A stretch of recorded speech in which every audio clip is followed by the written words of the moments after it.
Chapter 2 of The Lucky Piece, A Tale of the North Woods, by Albert Bigelow Paine. This recording is in the public domain. Chapter 2 Out in the Blowy Wet Weather. The room lightened a little and Constance rose and walked to the window.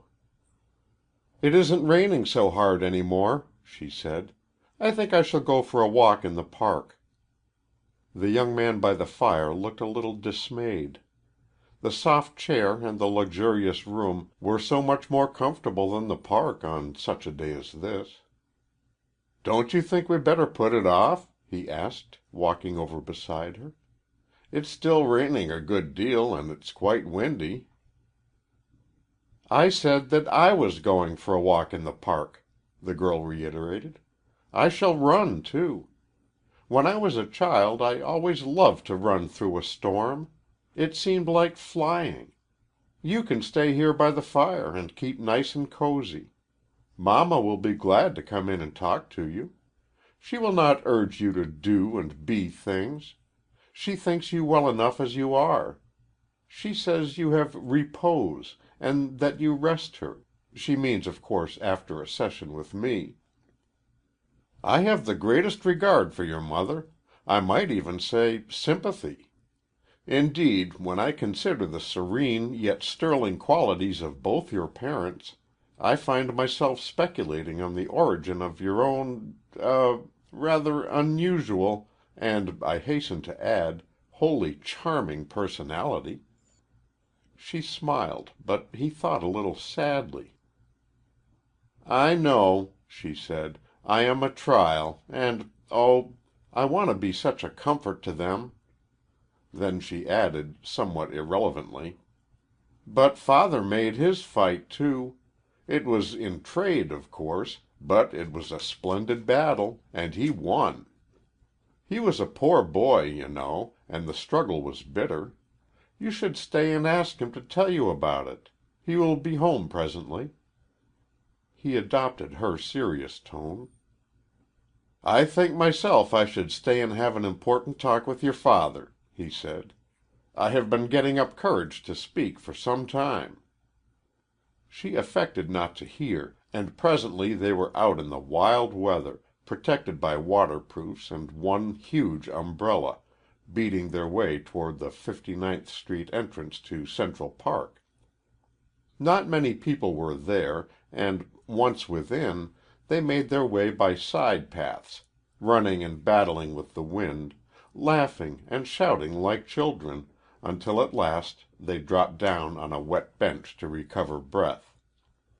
"Oh," she panted, "that was fine! How I should like to be in the mountains such weather as this. I dream of being there almost every night. I can hardly wait till we go." Her companion assented rather doubtfully. "I have been in the mountains in March," he said. "It was pretty nasty. I suppose you have spent summers there. I believe you went to the Pyrenees." "But I know the mountains in March, too, in every season, and I love them in all weathers. I love the storms, when the snow and sleet and wind come driving down, and the trees crack, and the roads are blocked, and the windows are covered with ice, when there's a big drift at the door that you must climb over, and that stays there almost till the flowers bloom.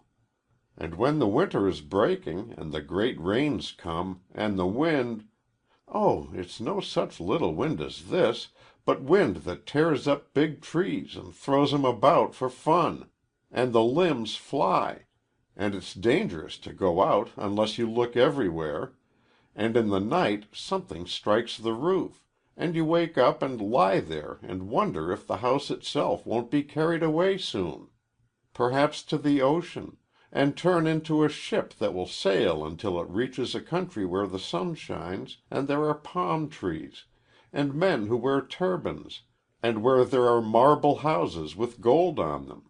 And in that country where the little house might land, a lot of people come down to the shore and they kneel down and say, 'The sea has brought a princess to rule over us.' Then they put a crown on her head and lead her to one of the marble and gold houses so she could rule the country and live happy ever after." As the girl ran on, her companion sat motionless, listening, meanwhile steadying their big umbrella to keep their retreat cozy. When she paused, he said, "I did not know that you knew the hills in winter. You have seen and felt much more than I. And," he added reflectively, "I should not think, with such fancy as yours, that you need want for a vocation. You should write." She shook her head rather gravely. "It is not fancy," she said, "at least not imagination. It is only reading. Every child with a fairy book for companionship, and nature, rides on the wind or follows subterranean passages to a regal inheritance. Such things mean nothing afterward. I shall never write." They made their way to the Art Museum to wander for a little through the galleries.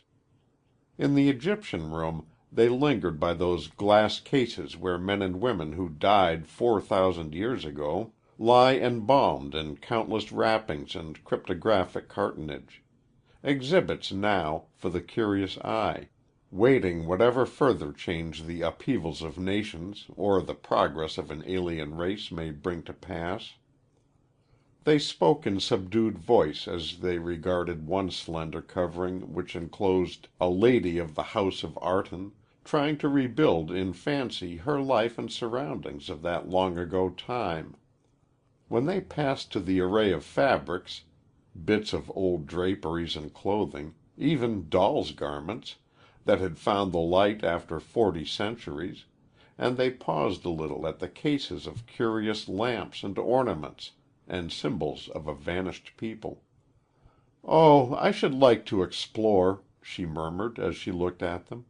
"I should like to lead an expedition to uncover ancient cities, somewhere in Egypt, or India, or Yucatan.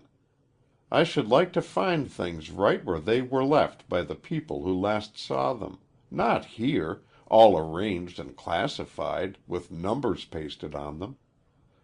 If I were a man, I should be an explorer, or maybe a discoverer of new lands, places where no one had ever been before." She turned to him eagerly. "Why don't you become an explorer and find old cities, or the North Pole, or something?" Mr. Weatherby, who was studying a fine scarab, nodded. "I have thought of it, I believe. I think the idea appealed to me once. But, don't you see, it takes a kind of genius for those things. Discoverers are born, I imagine, as well as poets. Besides," he lowered his voice to a pitch that was meant for tenderness, "at the North Pole I should be so far from you, unless," he added reflectively, "we went there on our wedding journey." "Which we are as likely to do as go anywhere," she said rather crossly. They passed through the corridor of statuary and up the stairway to wander among the paintings of masters old and young. By a wall where the works of Van Dyck, Rembrandt, and Velasquez hung, she turned on him reproachfully. "These men have left something behind them," she commented. "Something which the world will preserve and honor. What will you leave behind you?" "I fear it won't be a picture," he said humbly. "I can't imagine one of my paintings being hung here or any place else. They might hang the painter, of course, though not just here, I fancy." In another room they lingered before a painting of a boy and a girl driving home the cows, Israel's bashful suitor. The girl contemplated it through half-closed lids. "You did not look like that," she said. "You were a self-possessed big boy with smart clothes, and an air of ownership that comes of having a lot of money. You were a good-hearted boy, rather impulsive, I should think, but careless and spoiled. Had Israel chosen you, it would have been the girl who was timid, not you." He laughed easily. Now, how can you possibly know what I look like as a boy?" he demanded. "Perhaps I was just a slim, diffident little chap as that one. Time works miracles, you know." "But even time has its limitations. I know perfectly well how you looked at that boy's age. Sometimes I see boys pass along in front of the house, and I say, 'There, he was just like that.'" Frank felt his heart grow warm. It seemed to him that her confession showed a depth of interest not acknowledged before. "I'll try to make amends, Constance," he said, "by being a little nearer what you would like to have me now," and could not help adding, "only you'll have to decide just what particular thing you want me to be, and please don't have the North Pole in it." Out in the blowy wet weather again, by avenues and byways, they raced through the park, climbing up to look over at the wind-driven water of the old reservoir, clambering down a great wet boulder on the other side, the girl as agile and sure of foot as a boy. Then they pushed toward Eighth Avenue, missed the entrance and wandered about in a labyrinth of bridle paths and footways, suddenly found themselves back at the big boulder again, scrambled up it warm and flushed with the exertion, and dropped down for a moment to breathe and to get their bearings. "I always did get lost in this place," he said. "I have never been able to cross the park and be sure just where I was coming out." Then they laughed together happily, glad to be lost, glad it was raining and blowing, glad, as children are always glad, to be alive and together. They were more successful this time, and presently took an Eighth Avenue car, going down, not because they especially wanted to go down, but because at that time in the afternoon the down cars were emptier.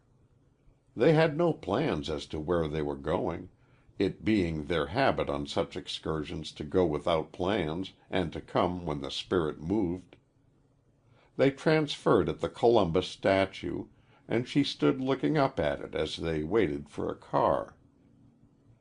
"That is my kind of a discoverer," she said. "One who sails out to find a new world." "Yes," he agreed, "and the very next time there is a new world to be discovered, I am going to do it." The lights were already coming out along Broadway, this gloomy wet evening, and the homing throng on the pavements were sheltered by a gleaming, tossing tide of umbrellas. Frank and Constance got out at Madison Square, at the Worth Monument, and looked down toward the Flatiron, a pillar of light looming into the mist. "Everywhere are achievements," said the girl. "That may not be a thing of beauty, but it is a great piece of engineering.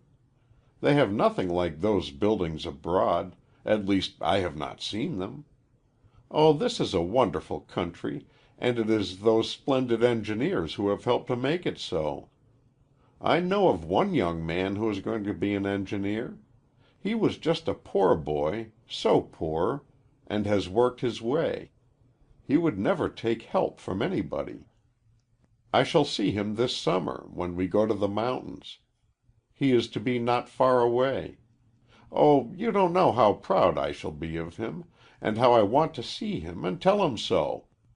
Wouldn't you be proud of a boy like that? A son, or a brother, for instance?" She looked up at him expectantly, a dash of rain glistening on her cheek and in the little tangle of hair about her temples. She seemed a bit disappointed that he was not more responsive. "Wouldn't you honor him?" she demanded. "And love him, too? A boy who had made his way alone?" "Oh, why, yes, of course. Only, you know, I hope he won't spend his life building these things," indicating with his head the great building which they were now passing, the gusts of wind tossing them and making it impossible to keep the umbrella open. "Oh, but he's to build railroads and great bridges, not houses at all." Well, that's better. By the way, I believe you go to the Adirondacks this summer." "Yes, Father has a cottage he calls it a camp there. That is, he had. He said he supposes it's a wreck by this time. He hasn't seen it, you know, for years." "I suppose there is no law against my going to the Adirondacks, too, is there?" he asked rather meekly. "You know, I should like to see that young man of yours. Maybe I might get some idea of what I ought to be like to make you proud of me. I haven't been there since I was a boy, but I remember I liked it then. No doubt I'd like it this year if that young man is there. I suppose I could find a place to stay not more than 20 miles or so from your camp, so you could send word, you know, any time you were getting proud of me." She laughed, he thought a bit nervously. "Why, yes," she admitted. "There's a sort of hotel or lodge or something not far away. I know that from Father. He said we might have to stay there a while until our camp is ready. Oh, but this talk of the mountains makes me want to be there. I wish I were starting tonight." It seemed a curious place to discuss a summer's vacation, under a big wind-tossed umbrella, along Broadway on a March evening. Perhaps the incongruity of it became more manifest with the girl's last remark, for her companion chuckled. "Pretty disagreeable up there tonight," he objected. "Besides, I thought you liked all this a few minutes ago." "Yes, oh yes, I do. Of course. It's all so big and bright and wonderful, though after all there is nothing like the woods and the wind and rain in the hills." What a strange creature she was, he thought. The world was so big and new to her, she was confused and disturbed by the wonder of it and its possibilities. She longed to have a part in it all.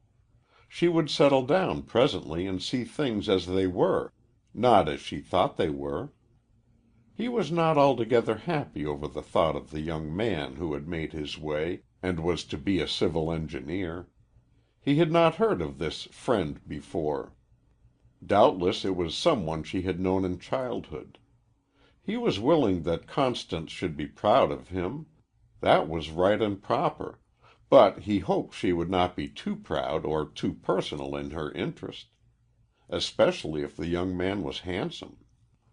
She was so likely to be impulsive, even extreme, where her sympathies were concerned.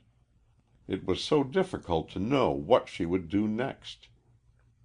Constance, meanwhile, had been doing some thinking and observing on her own account.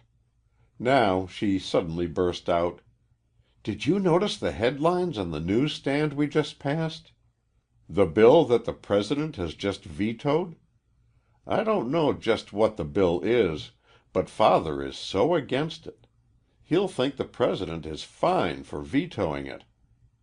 A moment later she burst out eagerly, "Oh, why don't you go in for politics and do something great like that?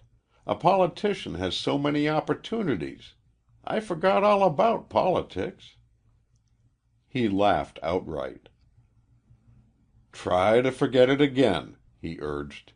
"Politicians have opportunities, as you say, but some of the men who have improved what seemed to be the best ones have gone to jail."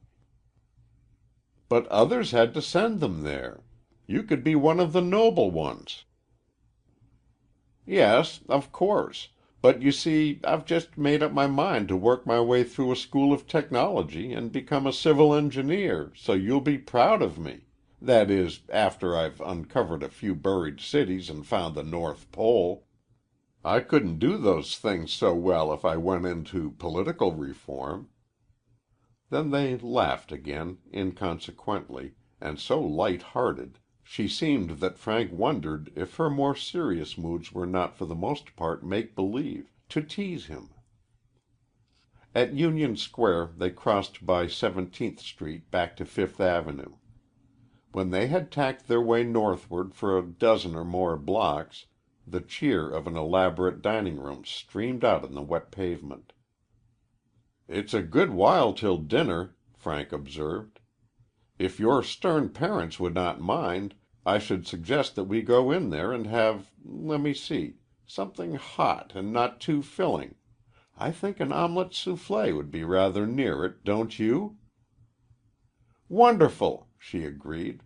"And, do you know, Father said the other day of course he's a gentle soul and too confiding but I heard him say that you were one person he was perfectly willing I should be with, anywhere.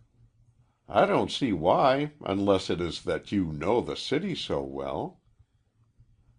"Mr. Deane's judgment is not to be lightly questioned," avowed the young man as they turned in the direction of the lights. "Besides," she supplemented, "I'm so famished. I should never be able to wait for dinner. I can smell that omelet now. And may I have pie, pumpkin pie? Just one piece? You know, we never had pie abroad, and my whole childhood was measured by pumpkin pies. May I have just a small piece?"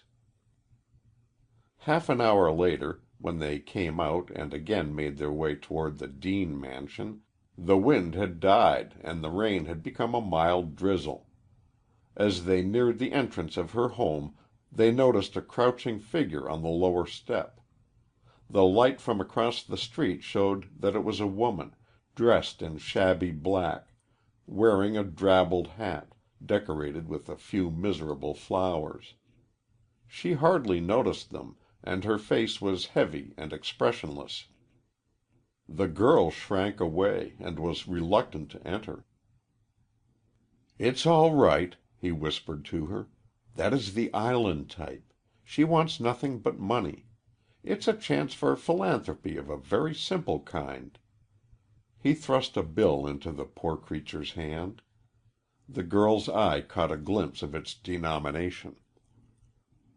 "Oh," she protested, "you should not give like that. I've heard it does much more harm than good." "I know," he assented.